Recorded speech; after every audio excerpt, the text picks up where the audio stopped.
तेणु मानसिक शांति आनंद पाइबाकू हेले आमको केते गुड़िए कर्म करने को पड़ो।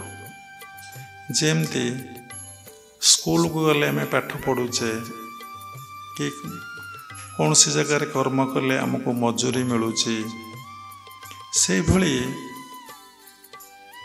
मानसिक शांति पाई मानसिक आनंद पाई आम किछि कर्म करिचे कि आम बंचिबा पाई खाद्य खाऊचे, बंचिया पाई श्वास प्रश्वास नेउचे, मनर शुद्धि पाई मनर पवित्रता पाई मनर निर्मलता पाई मनर शांति पाइबा पाई आम कोठिकी जाइचे कि से विषय किछि पाठ पढ़ीचे कि से विषय आम किछि जत्नशील होइचे कि आम हेइनी।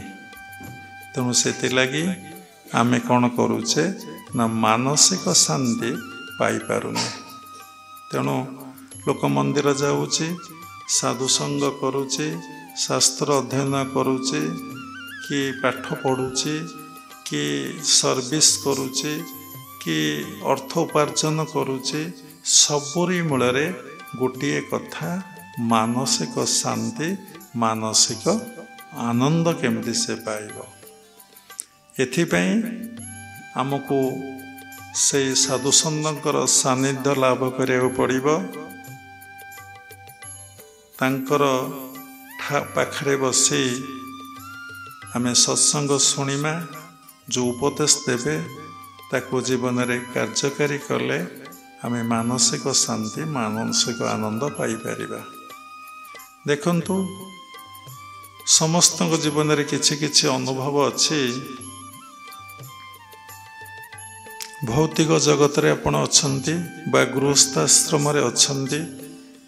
ए गृहस्थाश्रम रे बा भौतिक जगत रे रही आमे किभली भाव में मानसिक शांति आ मानसिक आनंद आमे पाई परिबो। मन रे जदि शांति नहीं, मन रे जदि आनंद नहीं, देखंतु से टंका से पुओ झियो बा स्वामी स्त्री बा किए आपण को किछि भल लागिबो नहीं। जदि मन रे आनंद अच्छे सबु भल लगुच। तेणु पुओरे आनंद नहीं, स्त्री रे आनंद नहीं, टंका पैसा रे आनंद नहीं, जमी बाड़ी रे आनंद नहीं। जदि आनंद था ताले आपण अशांति कहीं? आपण तो सब पाइचंती, संसार करचंती, माने पुओ झियो पाइचंती, जमी पाइचंती, टंका पाइचंती, कोठा बाड़ी पाइचंती, गाड़ी पाइचंती, कहीं आनंद आसुना, कहीं मन रे शांति आसुना। सेतिपई आम केते गुडे कर्म जदि आम करिबा ए गृहस्थाश्रम भितर रही, ए गृहस्थ जंजाल भितर रही, ए भौतिक जगत रे रही जदि आम प्रयोग करिबा, एंदी सबु वस्तु प्राप्ति पाई आम जेमती कर्म करुचे, से भली मनर शांति आनंद पाई जदि किछि कर्म करिबा ताले आम शांति और आनंद पाइबा। कौन कौन करिबा? सर्वप्रथमे ये सृष्टिर जे स्रष्टा परमात्मा परम ब्रह्म बा भगवान तांको निकटरे निजको समर्पण करिबा। फास्ट कथा, कहा पाखरे समर्पण करंतु नहीं। जी सृष्टिर स्रष्टा, जी परमात्मा परम ब्रह्म बा जगतर नाथ जगन्नाथ तांको निकटरे निजको समर्पण करंतु। समर्पण केमिति करिवे? काहाकु सिना देखिले किए क्या पाखरे समर्पण करे? आपण तो जगतर नाथ जगतर कर्ता को देखी नांती, केमिति कौन समर्पण करिवे? समर्पण कोठी करिवे? ना मनरे करिवे? केमिति करिवे? ना से कथा आपण को तत्वगुरु शिखई देवे। आपण माने प्राय समस्ते ये जते बसिच गुरु ग्रहण करिसंती, अल्प किए 2-4 जन गुरु ग्रहण करिनांती, सेतरे किछि जाय आसे नाही। तेणु शास्त्र लेखा अछि, पिंड ब्रह्मांड एक मत जानती सुज्ञानी पंडित, जहाँ अच्छे ब्रह्मांडे ताहा अच्छे देह भांडे। तेणु निज भितर ईश्वर अछंती, सबु शास्त्र रे प्रमाण अछि। अनेक थर बाबा सत्संग रे कथा कहिसंती, आपण माने सुनिसंती। ତେଣୁ ଆପଣ ନିଜ ଭିତରେ ଯେଉଁଠି ପରମାତ୍ମା ପରମ ବ୍ରହ୍ମ ଅଛନ୍ତି ତାଙ୍କରି ପାଖରେ ଯଦି ମନକୁ ରଖିବେ ତାହେଲେ ଆପଣ ସମର୍ପଣ କଲେ ପିଣ୍ଡରେ। କେଉଁଠି ନା ଆପଣଙ୍କର ମୁଣ୍ଡର ଉପରି ଭାଗରେ ସହସ୍ର ଦଳ କମଳରେ ପରମାତ୍ମା ପରମ ବ୍ରହ୍ମ ବା ଜଗତର ନାଥ ଜଗନ୍ନାଥ ରଖୁଛନ୍ତି। ଯଦି ଏଇଠିକି ମନ ପ୍ରାଣ ଆପଣ ଦେଇପାରୁଛନ୍ତି ଆପଣ ସମର୍ପଣ କଲେ। ଯଦି ମନ ପ୍ରାଣ ସେଇଠି ସ୍ଥିତ ହୋଇପାରୁନାହିଁ ଆପଣ ଭଗବାନ ପାଖରେ ନିଜକୁ ସମର୍ପଣ କରିପାରୁନାହାନ୍ତି। କେମିତି ସେଇଠାରେ ସ୍ଥିତ ହେବ ଆପଣଙ୍କୁ ତତ୍ତ୍ୱଗୁରୁ ସେ କୌଶଳଟି ପ୍ରୟୋଗ କରିବେ। ପ୍ରତି କର୍ମରେ କୌଶଳ ଅଛି। ଯେମିତି କ୍ଷୀର ଭିତରେ ଘୃତ ରହିଛି ତାକୁ ଆମେ ଜାଣିଛେ କିନ୍ତୁ ଘୃତ ଦେଖାଯାଉନାହିଁ। ପ୍ରକ୍ରିୟା ମାଧ୍ୟମରେ କ୍ଷୀରରୁ ଘୃତ ବାହାରିଲେ ସେ ଘୃତ ଆଉ କ୍ଷୀରରେ ମିଶେ ନାହିଁ ଏବଂ ସେଇ କ୍ଷୀରରେ ଯେଉଁ କାମ କରି ହେଉନଥାଏ ସେ ଘୃତରେ ଅନେକ ଗୁଡ଼ିଏ କାର୍ଯ୍ୟ କରିହୁଏ।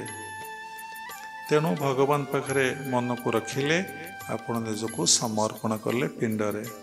ବ୍ରହ୍ମାଣ୍ଡରେ କେମିତି କରିବେ ନା ହେ ପ୍ରଭୁ ସବୁକିଛି ତୁମର ସବୁକିଛି ତୁମେ, ସବୁକିଛି ତୁମର ସବୁକିଛି ତୁମେ ବୋଲି ଆପଣ ଭାବିବେ। ତମ ବିନା ଆଉ କେହି ନାହିଁ। ଯେଉଁଠି ଦେଖୁଛି ତୁମର ପ୍ରକାଶ, ସବୁଠାରେ ତୁମେ ଅଛ, ଆଉ କେହି ନାହାନ୍ତି। ଏଇ କଥା ଚିନ୍ତନ କର, ଏଇ କଥା ବିଚାର କର ଏବଂ ଏଇ କଥା ହାତ ଯୋଡ଼ି ଭଗବାନଙ୍କୁ କୁହ ସବୁକିଛି ତୁମର ସବୁକିଛି ତୁମେ ସବୁକିଛି ତୁମେ ସବୁକିଛି ତୁମେ। ଦିନକୁ 100 ଥର କୁହନ୍ତୁ। ଏଥିପାଇଁ ଫୁଲ ଦରକାର ନାହିଁ, ଫଳ ଦରକାର ନାହିଁ, ଧୂପ ଦରକାର ନାହିଁ, ଦୀପ ଦରକାର ନାହିଁ, ନୈବେଦ୍ୟ ଦରକାର ନାହିଁ, କେବଳ ମନଟିଏ ଦରକାର। ବାରମ୍ବାର ସତ୍ସଙ୍ଗ କଲେ, ବାରମ୍ବାର ଗୀତା ଭାଗବତ ଅଧ୍ୟୟନ କଲେ, ବାରମ୍ବାର ସାଧୁସଙ୍ଗ କଲେ ଆପଣଙ୍କ ମନରେ ଏ ଭାବଟା ହିଁ ଜାଗ୍ରତ ହେବ। ତେଣୁ ଆପଣ ସାଧନା କରି କରି ଚାଲନ୍ତୁ, ଏଇ ଚିନ୍ତନ କରନ୍ତୁ ସବୁକିଛି ତୁମର ସବୁକିଛି ତୁମେ। ପ୍ରଥମ ଗୋଟିଏ ଟେକ୍ନିକ୍ କହିଲି, ନିଜକୁ ଭଗବାନ ନିକଟରେ ସମର୍ପଣ କରନ୍ତୁ ପିଣ୍ଡରେ ଆଉ ବ୍ରହ୍ମାଣ୍ଡରେ।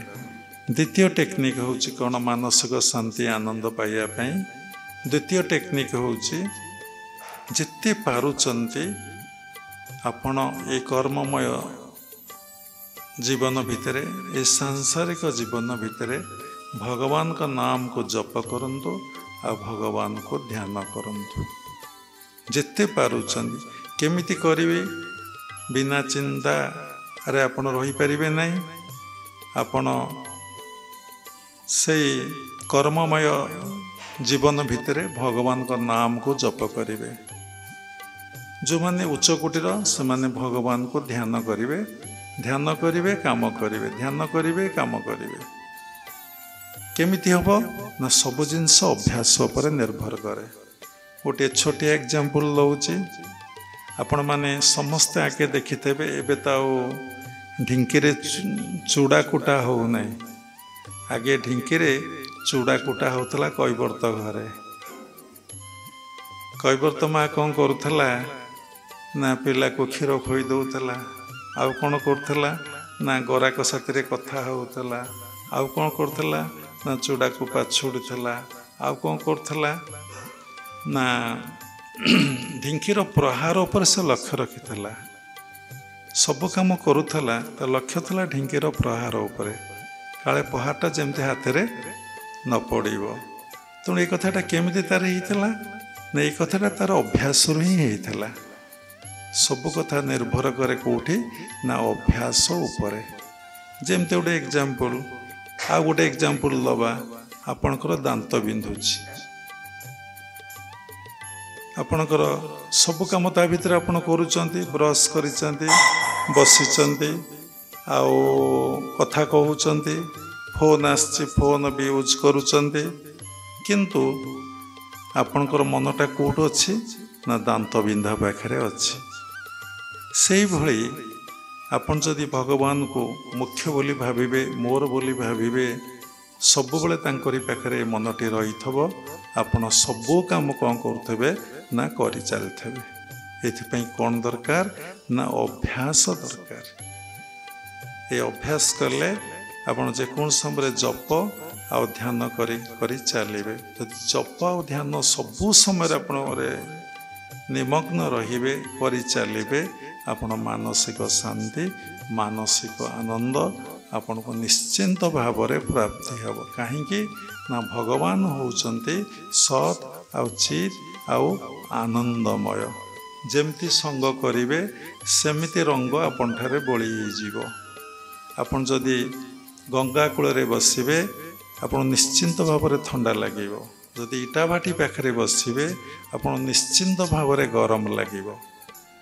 ତେଣୁ ଯଦି ଭଗବାନଙ୍କର ନାମକୁ ଆପଣ ସବୁବେଳେ ନେବେ, ଜପ କରିବେ, ଧ୍ୟାନ କରିବେ, ଆପଣ ଭିତରେ ଆନନ୍ଦର ସ୍ଫୁରଣ ଅଟୋମେଟିକ୍ ସ୍ପୋଣ୍ଟାନିୟସ୍ ଆପଣଙ୍କ ଭିତରେ ହେବ, ଆପଣ ଜାଣିପାରିବେ ନାହିଁ। ଯେମିତି ଆପଣ ଜାଣିପାରୁନାହାନ୍ତି ନିଆଁ ପାଖରେ ବସିଲେ ଦେହ ଯେମିତି ତାତି ଯାଉଛି ସ୍ପୋଣ୍ଟାନିୟସ୍, ସେଇଭଳି ଭଗବାନଙ୍କ ନାମ ନେଲେ ଅଦୃଶ୍ୟରେ ଆପଣ ମନରେ ଭାବ, ଭକ୍ତି, ଶ୍ରଦ୍ଧା, ଜ୍ଞାନ, ପ୍ରେମ ଭାବ ହିଁ ଜାଗ୍ରତ ହେବ। ତାର ଏକ୍ଜାମ୍ପଲ୍ ହେଉଛନ୍ତି ଭଲ ଭଲ ସାଧୁ ଆଉ ସନ୍ଥମାନେ। ତେଣୁ ନିଶ୍ଚିନ୍ତ ଭାବରେ ଆପଣ ଭିତରେ ହେବ। ତେଣୁ ଜପ ଧ୍ୟାନ ସବୁବେଳେ କରିବା ପାଇଁ ଚେଷ୍ଟା କରନ୍ତୁ। ଏ ସଂସାର ଭିତରେ ରହି, କର୍ମ ଭିତରେ ରହି କେମିତି ଆପଣ ଜପ ଆଉ ଧ୍ୟାନ କରିପାରିବେ।